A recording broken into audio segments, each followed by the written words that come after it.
Chapter 3, Sloka 18.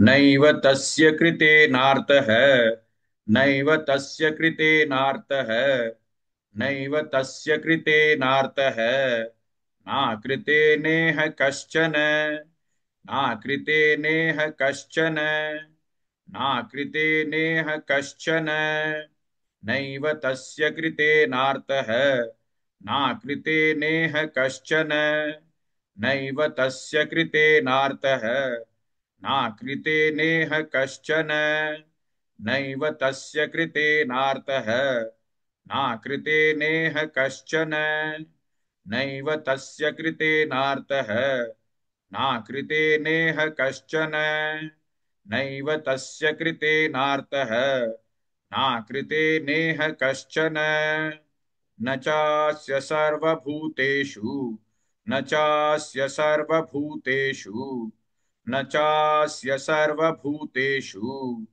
कश्चिदर्थव्यपाश्रयः कश्चिदर्थव्यपाश्रयः कश्चिदर्थव्यपाश्रयः न चास्य सर्वभूतेषु कश्चिदर्थव्यपाश्रयः न चास्य सर्वभूतेषु कश्चिदर्थव्यपाश्रयः न चास्य सर्वभूतेषु कश्चिदर्थव्यपाश्रयः न चास्य सर्वभूतेषु कश्चिदर्थव्यपाश्रयः न चास्य सर्वभूतेषु कश्चिदर्थव्यपाश्रयः नैव तस्य कृतेनार्तः नाकृतेर्नेह कश्चन न चास्य सर्वभूतेषु कश्चिदर्थव्यपाश्रयः.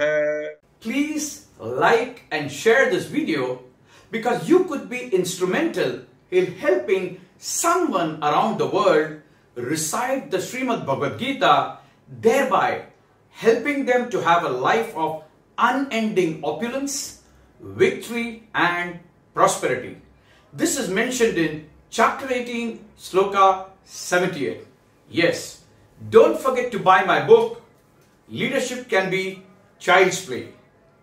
Namaste.